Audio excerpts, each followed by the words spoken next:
اعوذ باللہ من الشیطان الرجیم بسم اللہ الرحمن الرحیم وفدیناہ بذبح عظیم صدق اللہ العظیم۔ بھائیوں، بزرگوں، دوستوں اور میرے عزیزوں، شریعت اسلامیہ میں سال کے 12 مہینوں میں رمضان المبارک کو ایک اہمیت حاصل ہے جو کہ آپ اور ہم سب جانتے ہیں، جس کی وجہ سے امت مسلمہ اسے خصوصی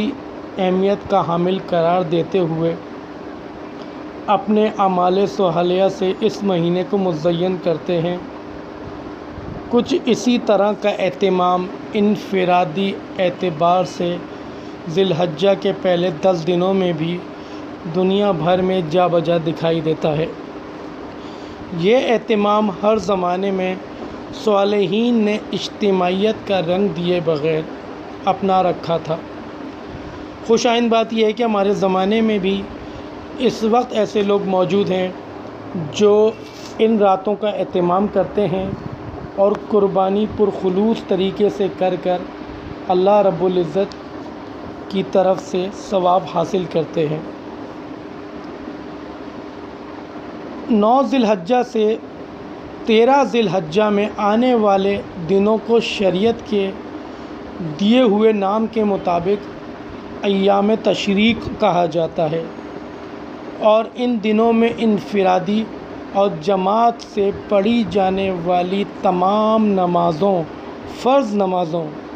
کے پڑھ چکنے کے فوراً بعد پڑھی جانے والی تکبیرات کو تکبیرات تشریق کا نام دیا گیا ہے۔ یہ تکبیرات 9 ذی الحجہ کی فجر کی نماز کے فرض پڑھ چکنے کے بعد سے 13ویں ذی الحجہ کی عصر کے فرض پڑھ چکنے کے بعد تک ہر نماز میں پڑھی جاتی ہے۔ ان تکبیرات کا پڑھنا اختیاری نہیں، تشریع ہے، اور ہر مرد اور عورت پر ان 5 نمازوں کی کل 23 نمازوں میں 1 مرتبہ پڑھنا واجب ہے۔ مرد حضرات متوسط بلند آواز سے اور عورتیں آہستہ آہستہ پڑھیں۔ چونکہ سال بھر میں صرف 1 مرتبہ ان 5 دنوں میں یہ تکبیرات پڑھی جاتی ہیں،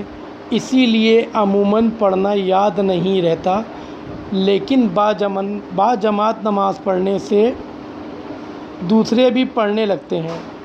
عورتوں کے لیے یاد رکھنے کا آسان طریقہ یہ ہے کہ بھائی عورتیں جو ہیں وہ ان 5 نمازوں میں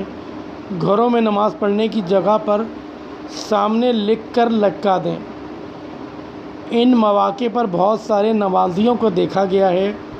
کہ وہ خاموش رہتے ہیں یا آہستہ آہستہ پڑھتے ہیں، حالانکہ فقہا کی وضاحت کے مطابق مرد حضرات کے لیے بلند آواز سے پڑھنا ضروری ہے، لہٰذا ان مواقع پر آہستہ پڑھنا غفلت برا گناہ ہے، اور دانستہ چھوڑ دینا سرکشی سے لبریز گناہ ہے، اور بھول جانا بھی نافرمانی کے زمرے میں شمار ہوتا ہے۔ تکبیر تشریق کے الفاظ انتہائی آسان اور نہایت سادہ، بے حد پرکشش، عمدہ درجے کی مٹھاس، شیرینی اور حلاوت سے لبریز ہیں بھائی، جو دلوں کو سکون دیتے ہیں۔ سکون کے حوالے سے مسرت آمیز، دل بستگی کی نظر سے مکمل طور پر مرغوب، دل جمعی کے لیے دلربا ہیں، تعلق مع اللہ کے لیے بہترین وظیفہ ہیں، درجات کی ترقی کے لیے روح پرور ہیں، ٹوٹے دلوں کی راحت کے لیے شرطیہ کامیاب نسخہ ہے۔ اس لیے ہمیں چاہیے کہ جن کو یاد ہو وہ یاد دوسروں کو بھی کرائیں، اور جن کو یاد نہ ہو یاد کریں، اور ان الفاظ کو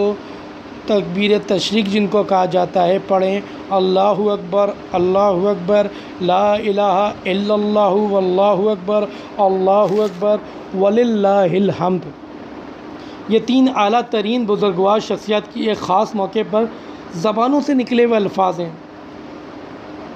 پہلی شخصیت حضرت جبرائیل امین جو فرشتوں کے سردار ہیں، دوسری شخصیت ابراہیم علیہ السلام، اور تیسری شخصیت حضرت اسماعیل علیہ السلام۔ تینوں شخصیت اللہ تعالیٰ کے مقرب جلیل القدر شخصیات ہیں۔ دوسری اور تیسری شخصیات تو ہمارے نبی صلی اللہ علیہ وسلم کے جد امجد بھی ہیں۔ خاص موقع وہ ہے جب ابراہیم علیہ السلام اللہ تعالیٰ کے حکم سے اپنے بیٹے اسماعیل علیہ السلام کے گلے پر پورے انہماک کے ساتھ خلوص للہیت کو مکمل طور پر پروقار لاتے ہوئے چھری چلاتے ہوئے ایک سخت اور شدید امتحان پہ پورا اتر رہے تھے، بلکہ اپنی طرف سے ظاہری طور پر بھائی پورا اتر چکے تھے کہ حضرت جبرائیل امین جنت سے ایک مینڈا لے کر اس مقام پر نازل ہوئے، اور باپ بیٹے کی توجہ حاصل کرنے کے لیے حضرت جبرائیل نے بلند آواز سے تکبیر پڑھی، اللہ اکبر اللہ اکبر۔ اس تکبیر کو سنتے ہی موعد اعظم حضرت ابراہیم علیہ السلام نے توحید بھرے سب سے اعلیٰ عرفہ اشرف کلمات بلند آواز میں کہے، لا الہ الا اللہ لا الہ الا اللہ واللہ اکبر۔ اللہ تعالیٰ کی وحدانیت، معبودیت کے اقرار بھرے ان کلمات کی تکمیل ہوتے ہی مطیع فرما بردار بیٹے حضرت اسماعیل علیہ السلام کی مقدس زبان نے فضا میں یہ الفاظ بلند فرمائے، اللہ اکبر وللہ الحمد۔ اللہ تعالیٰ نے ان کلمات کے مجموعے کو امت محمدیہ صلی اللہ علیہ وسلم کے نمازیوں پر ہر سال کے ذی الحجہ کے مہینے میں 9 تاریخ سے فجر سے لے کر 13ویں تاریخ کی عصر تک ہر نماز میں فرض کر دیے۔ اللہ تعالیٰ نے سورہ فجر کی دوسری آیات میں 10 راتوں کی قسم کھائی ہے۔ نبی کریم صلی اللہ علیہ وسلم کے ارشاد کے مطابق ان 10 راتوں میں ذی الحجہ کے مہینے کا پہلا عشرہ مراد ہے۔ جس نے ذی الحجہ کی 9 تاریخ کا روزہ رکھا، اس کے مسلسل 2 سالوں، ایک گزشتہ اور ایک آئندہ کے گناہ معاف کر دیے جاتے ہیں۔ گزشتہ سال کے گناہ کر چکنے کے بعد اور آئندہ سال کے گناہ کرنے سے پہلے ہی معاف ہو چکے۔ ان 10 راتوں کی فضائل میں یہ روایت بھی حدیث کے ذخیرے میں محفوظ ہے کہ اس مہینے کے پہلے 9 دنوں میں رکھے جانے والا ہر ایک روزہ 1 سال کے روزہ رکھنے کے برابر، اور ہر رات کی عبادت شب قدر میں کی جانے والی عبادت کے برابر ہے۔ بھائی اس موقع سے فائدہ اٹھاؤ میرے بھائی۔ ذی الحجہ کی 9 تاریخ کا دن سال کا واحد دن ہے جسے شریعت نے یوم عرفہ قرار دیا،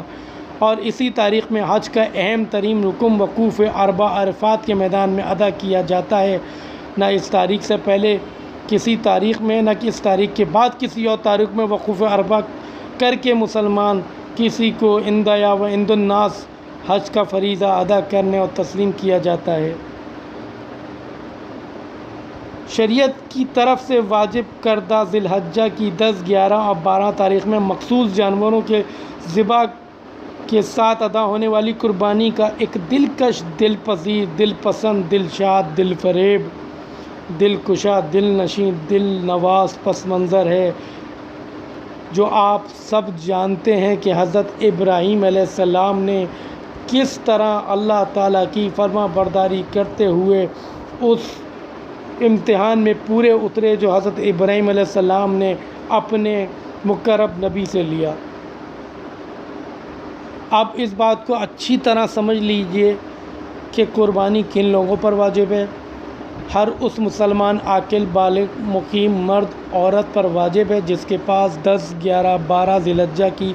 تاریخوں میں اپنی ضرورت سے زیادہ اتنی مالیت ہو جس سے 52.5 تولہ چاندی خریدی جا سکتی ہو۔ اس مالیت میں نقد رقم، بینک میں جمع رقم، وصول ہونے والے قرضے، پرائز بانڈ، جس صورت میں بھی پیسہ موجود ہو، جس صورت میں بھی ہو، اس صورت پہ اس مرد عورت پر قربانی واجب ہے۔ قربانی کرنے کے لیے بکرا، بکری، دمبا، دمبی، بھیڑ، بھیڑی، مینڈھا، مینڈھی، گائے، بیل، بھینس، بھینسا، اونٹ، اونٹنی، اس کے علاوہ کسی جانور پرندے وغیرہ کی قربانی اس کے حلال ہونے کے باوجود جائز نہیں۔ بکرا بکری مکمل 1 سال کے ہوں، گائے بیل بھینس بھینسا مکمل 2 سال کے ہو چکے ہوں، اونٹ اونٹنی 5 سال کے ہوں، البتہ دمبا بھیڑ مینڈھا نر مادہ 6 ماہ کے ہوں لیکن اتنے موٹے تازے ہوں کہ 1 سال کے دکھائی دیتے ہوں تو ان کی قربانی درست ہے۔ وہ چیزیں جو قربانی کے لیے رکاوٹ ہے، وہ عیوب جو رکاوٹ ہیں، جانور اندھا نہیں ہونا چاہیے، کانا نہیں ہونا چاہیے، بہنگا ہونا، 1 تہائی سے زیادہ بصارت و سماعت سے محروم ہونا، ایسا لنگڑا جانور جو چلنے کے دوران چوتھی ٹانگ کا سہارا نہ لے سکتا ہو، جس کے دانت نہ ہو، جو جانور پاگل ہو گیا ہو، جس جانور کا کان یا دم یا چکتی 1 تہائی سے زیادہ کٹے ہوں، جو ایسا کمزور ہو اس کی ہڈیوں کا گودا تک ختم ہو گیا ہو، جو خود چل کر قربان گاہ تک نہ جا سکے، خارشی ہو، سینگ جڑ سے اکھڑے ہوں یا ٹوٹے ہوں یا اس کا دماغ ہڈی کی طرف پہنچ گیا ہو، بکری 1 تھن اور گائے اور اونٹنی 2 تھنیں سوکھ چکے ہوں، وہ عیوب ہیں جو قربانی کے لیے غیر معقول ہیں۔ جس شخص پر قربانی کرنا غربت کی وجہ سے واجب نہ ہو، اس نے قربانی کے دنوں میں قربانی کی نیت سے جانور خرید لیا تو اس پر بعینہ اس جانور کی قربانی لازم ہے۔ اب اس جانور کو نہ فروخت کر سکتا ہے نہ کسی دوسرے مقصد کے لیے کام میں لا سکتا ہے۔ اگر قربانی کے دن گزر گیا اور اس نے جانور ذبح نہیں کیا تو اس جانور کا صدقہ کرنا ضروری ہے۔ مالدار شخص کے لیے قربانی کے لیے خریدے ہوئے جانور میں قربانی سے پہلے عیب پیدا ہو جائے تو اسے لازمی ہے اس پر دوسرا بے عیب جانور خریدنا ہوگا، اور اگر جانور گم ہو جائے تو بھی دوسرا خریدنا ہوگا۔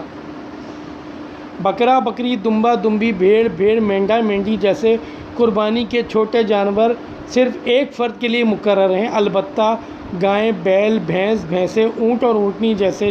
قربانی کے بڑے جانوروں میں ایک جانور میں 7 آدمی شریک ہو سکتے ہیں۔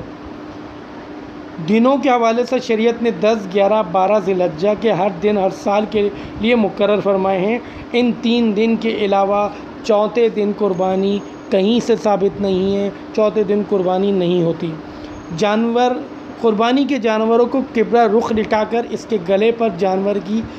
زندہ حالت میں ابری ہڈی کے نیچے بسم اللہ اللہ اکبر پڑھتے ہوئے پوری قوت کے ساتھ تیز دھارے والی چھری اس وقت تک چلائی جائے کہ اس کے گلے میں پانی جانے والی 4 رگوں میں سے کم 3 رگیں کٹ جائیں۔ اگر 3 سے کم رگیں کٹیں اور چھری چلانا موقوف کر دیا تو جانور مردار ہو جائے گا اور اس کا گوشت حرام ہو جائے گا۔ بھائی بڑے احتیاط کی ضرورت ہے۔ کسائی ایسا لیجئے جو تمام چیزوں سے واقف ہو، تمام چیزوں کو جانتا ہو، اور اللہ تعالیٰ سے دعا